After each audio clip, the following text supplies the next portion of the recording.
Bab 47. Tahan dulu Mas. Pasangan yang barusan menyaksikan keindahan kembang api di kota itu, akhirnya tanpa basa-basi mereka langsung berpindah tempat dan membuking sebuah kamar sebagai tempat pelengkap keromantisan mereka di malam pergantian tahun di kapal pesiar tersebut. Dan seperti biasanya ketika sudah saling terpancing, keduanya langsung memerankan keahliannya masing-masing. Dan di sela-sela gemuruh kembang api yang sedang digelar di atas kapal pesiar itu, Canari tak lupa untuk mengeluarkan suara desaan yang sangat menggoda nafsu Basten. Hingga setelah beberapa menit berlangsung drama romantis itu di dalam kamar yang hanya dihiasi dengan cahaya lampu redup, Canari meminta sang suami untuk mempercepat ritme permainan dalam posisi mata terpejam sambil bibir bawahnya dengan tangan yang sedang mencengkeram selimut, dan akhirnya sang suami menggenangkan keringat Ken Asteris L-nya kedal empul mulus Canari. Dan sang suami yang ingin merebahkan tubuhnya karena kelelahan, Canari langsung menghentikan pergerakan tubuh suaminya. Keong tahan aja dulu, yang dilepas. Perintah Canari sambil menarik nafasnya dalam-dalam yang penuh godaan. Basten yang sudah tengah kelelahan, ia hanya pasrah dengan perintah sang istri. Perkataan itu terdengar lemas dari sang suami. Singkat cerita, berlangsung hari libur di negara itu kurang lebih dalam 3 minggu. Dan setelah semuanya puas menikmati hari libur akhir tahunnya, keluarga Pak Aguso akhirnya kembali lagi ke Indonesia dengan keadaan baik-baik saja. Dan sesampainya di Indonesia, semuanya tidak langsung pulang ke rumah masing-masing. Pak Aguso mengajak semuanya untuk singgah sebentar di rumahnya.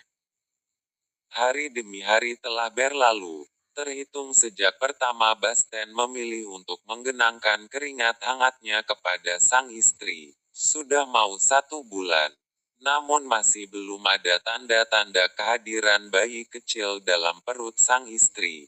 Tapi Basten tidak memusingkan hal itu, karena baginya bukanlah itu target utama kehadiran seorang bayi, tapi kesetiaan hubungan mereka berdua oleh istri tercintanya.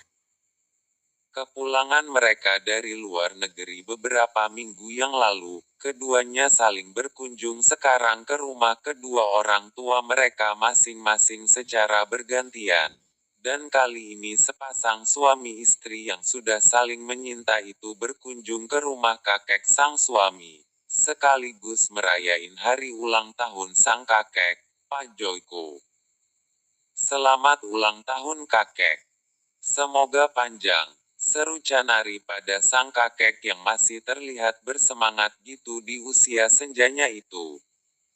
Kamu jangan doain kakek panjang umur, tapi doain saja kakek supaya masih hidup ketika kelahiran cici kakek dari kalian berdua. Sang kakek memotong ucapan doa dari istri cucunya. Iya kakek. Amin. Doain juga kita ya kek, dan terutama cucu kakek yang super sibuk ini, supaya mengingat juga kewajibannya di rumah. Ucap Canari yang melirik suaminya yang kembali disibukkan dengan pekerjaannya di kantornya, dan maksud Canari sudah bisa dipahami oleh sang kakek.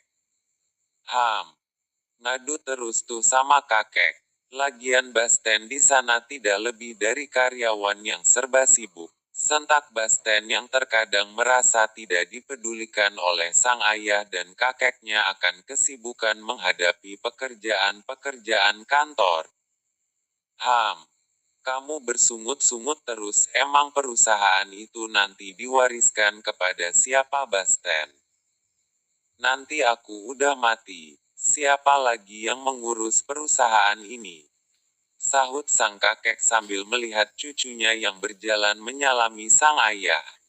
Nah, kan masih ada ayah kek, tidak harus aku. Jawab Basten sambil menyalami ayahnya yang sedang duduk di sofa. Apa ayahmu? Perkataan sang kakek meremehkan anaknya, ayahmu itu pemalas. Tak ada semangat dalam memajukan perusahaan. Sedikit ada guncangan, langsung patah semangat, dan merasa stres. Ucap sang kakek mengingatkan sifat utama Pak Heri yang disimpulkan sebagai pemalas dan gak mau repot. Ups. Pantes saja papa gak bergairah lagi untuk nikah. Perkataan Canari membuat ketiganya melirik ke arahnya. Benarkan yang aku bilang? Iya kan mas, atau salah ya? Canari sambil melirik juga suaminya. Hewon. Itu namanya bukan gairah. Basten langsung mencubit dengan gemes pipi wanita tersayangnya itu. Emangnya, yang namanya gairah tipenya beda-beda ya? Kebodohan Canari yang tidak menyadari kelayakan ucapannya di hadapan sang mertua dan kakek mertua sambil mengelus-ngelus pipinya yang barusan dicubit Basten. Gak usah dibahas, otak kamu belum nyampe ke sana. Sentak Basten dengan kebodohan istrinya. Mending kita tengokin anak-anak Canari di sebelah. Ajak Basten untuk melihat burung peliharaan kakeknya. Emang mereka sudah menetes ya? Tanya Chan yang peka dengan ocehan suaminya.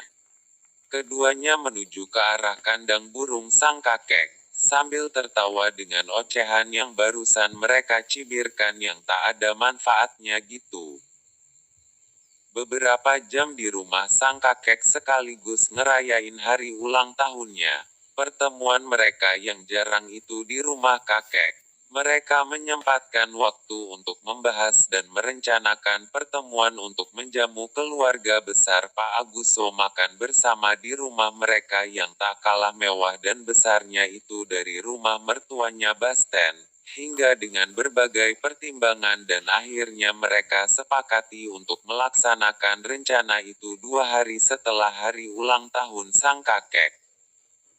2 hari kemudian, sesuai dengan agenda pertemuan mereka di hari sebelumnya, tibalah hari ini jamuan acara makan bersama yang kali ini diselenggarakan di keluarga besar Pak Joyko. Malam pun tiba, dan semuanya sudah siap-siap di rumah Pak Joyko. Dan yang menjadi penyambut utama kedatangan tamu di rumah itu ialah Basten dan Canari. Mama, kangen, seru Canari sambil memeluk ibunya yang turun dari mobil. Kangen, baru beberapa hari kita nelpon. Udah kangen lagi. Balas ibu Shirley membalas pelukan putri bungsunya yang terlihat sangat bergembira. Ih, Mama. Cibir Canari sambil menggandeng lengan ayahnya. Lanjut ke bab berikutnya. Kita break bentar ya guys.